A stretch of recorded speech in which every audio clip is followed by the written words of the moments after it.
नमस्कार दोस्तों, बायजूस आईएएस हिंदी में आप सभी का स्वागत है। आज हम आपके सामने 13 जुलाई 2021 के डेली क्विज प्रस्तुत कर रहे हैं, जिसमें द हिंदू अखबार, पीआईबी और भारत सरकार के विभिन्न मंत्रालयों से संबंधित समाचारों को लेकर हम प्रारंभिक परीक्षा के प्रश्न आपको देते हैं। आज का हम अपना पहला प्रश्न देखते हैं। न्यायालय की अवमानना के संदर्भ में निम्नलिखित कथनों पर विचार कीजिए। अवमानना कार्यवाही शुरू करने के लिए समय अवधि की कोई सीमा नहीं है। आप ध्यान रखें, जब हम भारत में न्यायालय की अवमानना के संदर्भ में बात करते हैं तो यह प्रमुख रूप से न्यायालय की अवमानना अधिनियम 1971 के द्वारा संचालित किया जाता है। इस अधिनियम में स्पष्ट रूप से कहा गया है कि जो भी अवमानना का केस है वो किसी भी न्यायालय के आदेश के 1 साल के भीतर अगर अवमानना की स्थिति बनती है तो उसमें किया जा सकता है।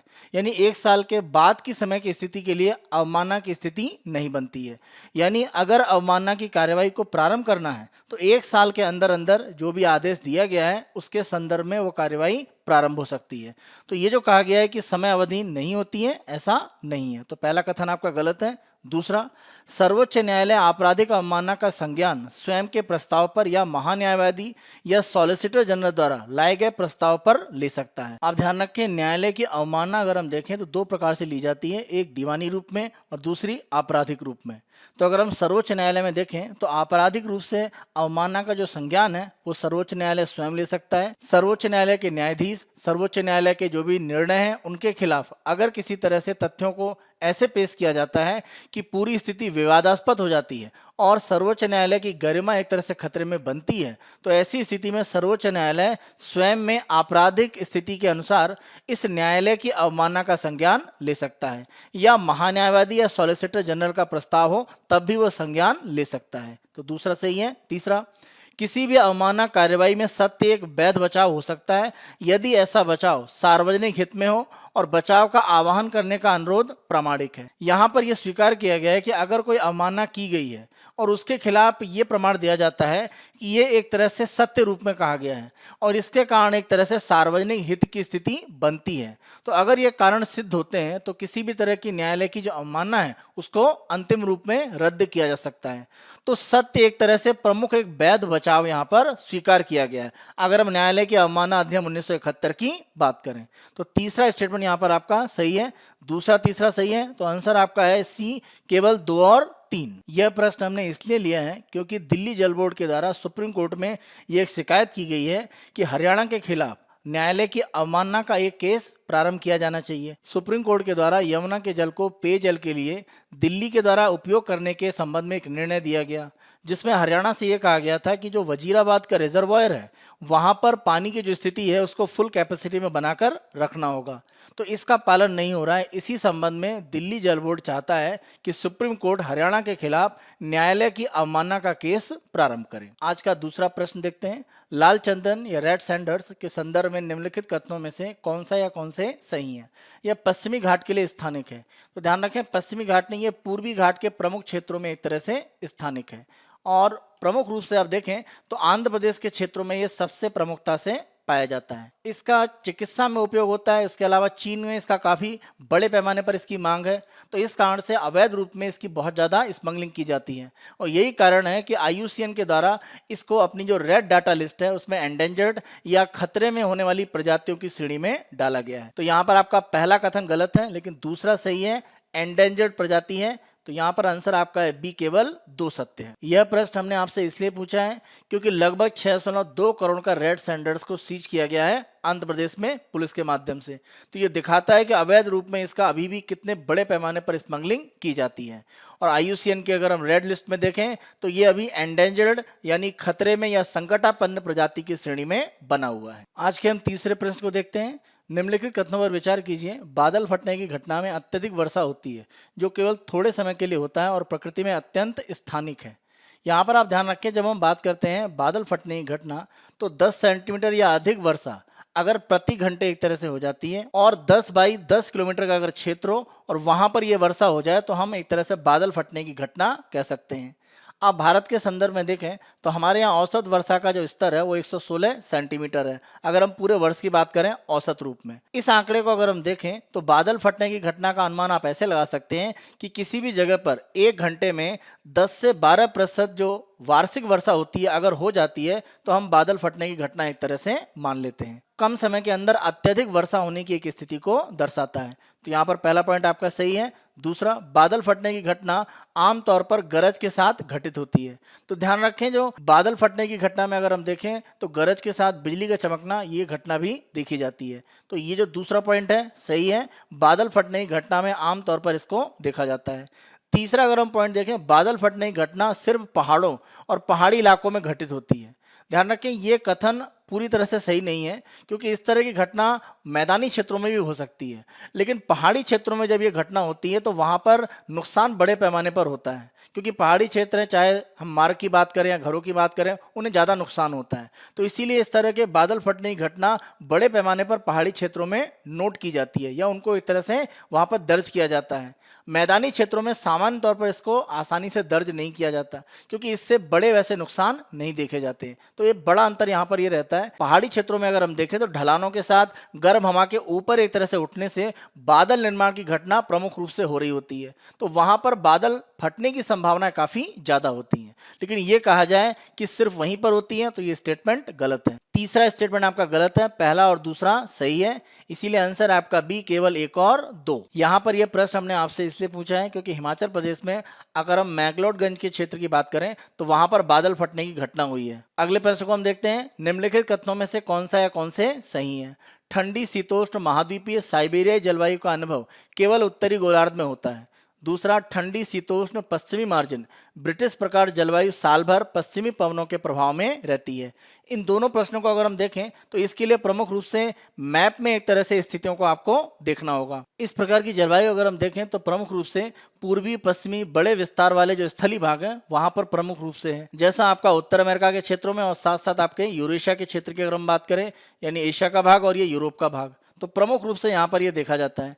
जबकि दक्षिणी गोलार्ध में अगर हम देखें तो ये इलाका जो दक्षिणी भाग है वो काफी एक तरह से सकरे हैं और समुद्री प्रभाव एक तरह से यहाँ पर ज्यादा है। तो एक तरह से अगर हम कॉनिफरस या कोणधारी जंगलों की बात करें जो प्रमुख रूप से इन क्षेत्रों में पाए जाते हैं, वो दक्षिणी भागों में आप देखें उतने ज्यादा प्रमुख रूप से उपलब्ध नहीं है। दक्षिणी गोलार्ध में अगर हम देखें तो समुद्र के प्रभाव के कारण जो ठंड की स्थिति है उसमें थोड़ी सी कमी होती है अगर हम उत्तरी गोलार्ध की तुलना में देखें।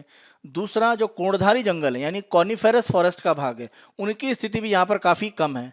प्रमुख रूप से आप देखें तो दक्षिणी चिली के कुछ भागों में, न्यूजीलैंड में, तस्मानिया में और दक्षिणी पूर्वी ऑस्ट्रेलिया के कुछ भागों में दिखते हैं। अगर हम ठंडी शीतोष्ण पश्चिमी मार्जिन जलवायु की बात करते हैं जिसको हम ब्रिटिश टाइप भी कहते हैं, उत्तरी अमेरिका में अगर इस प्रकार की जलवायु का विस्तार देखें तो कनाडा के ब्रिटिश कोलंबिया क्षेत्र में प्रमुख रूप से देखा जाता है। इस जलवायु का अगर हम प्रमुख रूप से प्रभाव देखें तो एक तरह से यूरोप का जो पश्चिमी भाग है वहां पर इसका प्रभाव दिखता है और यह क्षेत्र प्रमुख रूप से पछुआ हवाओं के प्रभाव में रहता है। पछुआ हवाओं की अगर हम बात करें तो 30 से 60 डिग्री अक्षांशों के बीच में प्रमुख रूप से ये प्रभावित होती हैं, उत्तरी गोलार्ध में भी और दक्षिणी गोलार्ध में भी। तो प्रमुख रूप से आप देखें ये इलाका प्रभावित होता है। पछुआ हवाओं के लगातार इस क्षेत्र पर बहने के कारण एक तरह से चक्रवाती स्थितियां बनी रहती हैं और प्रमुख रूप से ब्रिटेन पर इसका प्रभाव पड़ता है। इसीलिए जलवायु का ये प्रकार ब्रिटिश प्रकार भी कहलाता है। अगर हम उत्तर अमेरिका में देखें तो रॉकी पर्वत श्रृंखला का जो एक तरह से स्थान है वो प्रमुख रूप से पछुआ पवनों को स्थलीय भागों में दूर तक अपना प्रभाव डालने से रोकता है, जैसा यूरोप में एक तरह से पश्चिमी भाग में देखा जाता है। तो इसी कारण से अगर हम उत्तरी अमेरिका में देखें तो कनाडा के ब्रिटिश कोलंबिया क्षेत्र में प्रमुख रूप से यह एक तरह से जलवायु देखी जाती है। अब यहाँ पर हम अपने स्टेटमेंट को देखते हैं, ठंडी शीतोष्ण महाद्वीपीय जलवायु का अनुभव केवल उत्तरी गोलार्ध में होता है। सही स्टेटमेंट है क्योंकि हमने देखा दक्षिणी गोलार्ध में इस तरह की जलवायु उपस्थित नहीं है। दूसरा, ठंडी शीतोष्ण पश्चिमी मार्जिन जलवायु साल भर पश्चिमी पवनों के प्रभाव में रहती है।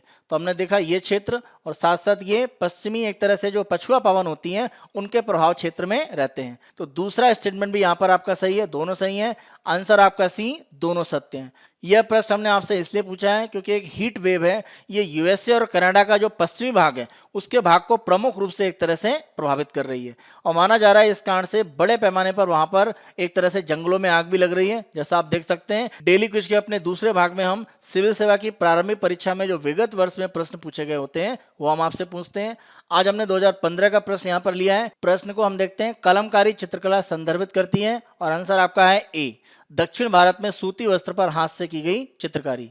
इसमें हाथ से भी एक तरह से कह सकते हैं कि कपड़े पर पेंटिंग की जाती है या ब्लॉक प्रिंटिंग भी की जाती है इन कॉटन टेक्सटाइल पर। तो सूती कपड़े पर प्रमुख रूप से ये की जाती है और ये प्रमुख रूप से अगर हम देखें तो आंध्र प्रदेश के क्षेत्रों में इसे सबसे बड़े पैमाने पर किया जाता है। कलमकारी की अगर हम बात करें तो आंसर आपका ए। आज के प्रमुख तथ्य में हमने तड़ित जन्य हानि को इसलिए लिया है क्योंकि बिजली गिरने की जो घटना है उसके कारण से आप देखें भारत में एक दिन में 68 लोगों की मृत्यु हुई है। ये स्थिति दिखा रही है कि बिजली गिरने की घटनाएं बढ़ रही हैं और आपने पिछले समय में देखा होगा इसके कारण बड़े पैमाने पर नुकसान हो रहा है। तो उसी संबंध में हम यहाँ पर चर्चा कर रहे हैं। बिजली चमकने की अगर हम घटना देखें प्रमुख रूप से तो बादल और साथ साथ पृथ्वी के बीच में, दो बादलों के बीच में और बादल के अंदर, तो तीनों में ही एक तरह से अगर हम देखें बिजली चमकने की घटना प्रमुख रूप से होती है। बादलों के निर्माण की घटना में अगर हम देखें तो बादल के अंदर उपस्थित एक तरह से जो भी नमी है उसी के साथ साथ बर्फ के टुकड़े और उनके आपस में जो टक्कर होती है उसके कारण एक तरह से असंतुलन की स्थिति बनती है और माना जाता है कि बादलों का जो निचला स्तर है वहां पर ऋणात्मक चार्ज हो जाता है। इसकी तुलना में अगर हम पृथ्वी पर देखें तो पेड़ या पूरी पृथ्वी को अगर आप लें तो ये एक तरह से सकारात्मक यानी पॉजिटिवली चार्ज है।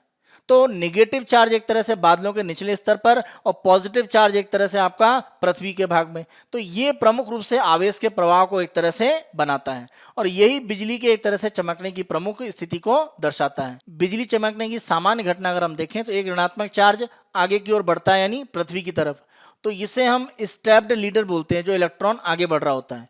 और धनात्मक चार्ज जो आगे एक तरह से सबसे पहले बढ़ रहा होता है, तो पहला ऋणात्मक और धनात्मक, तो धनात्मक जो पहला आगे बढ़ता है उसको स्ट्रीमर कहा जाता है। तो ये दोनों एक तरह से मिलकर एक शक्तिशाली विद्युत प्रवाह को उत्पन्न करते हैं और यही घटना एक तरह से हम बिजली गिरने की प्रमुख रूप से बताते हैं। पिछले अगर हम 5 से 10 साल में देखें तो बिजली गिरने की घटनाएं बढ़ी हैं और इससे जनहानि भी बढ़ी है। यहाँ पर वैश्विक ताप वृद्धि या ग्लोबल वार्मिंग इसको एक बड़े कारण के रूप में उत्तरदायी माना जा रहा है।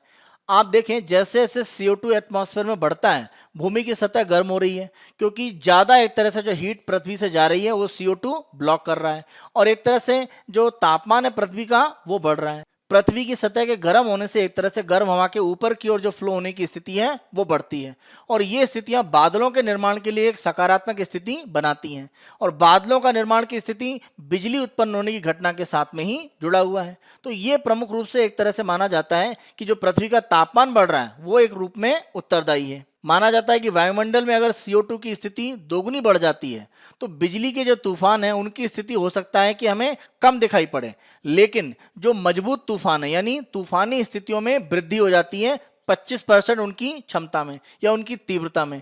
और बिजली चमकने की जो घटना है, बिजली गिरने की स्थितियां हैं उसमें 5% की वृद्धि होती है। तो CO2 का जो बढ़ता स्तर है उसके कारण जो ताप वृद्धि हो रही है वो आप देखें तो अप्रत्यक्ष रूप से बिजली गिरने की घटना के साथ में भी संबंधित है। अनुसंधानों में यह भी कहा गया है कि 1 डिग्री सेल्सियस अगर ताप में वृद्धि होती है तो बिजली गिरने की जो घटनाएं उनमें 5 से 100% तक की वृद्धि हो सकती है।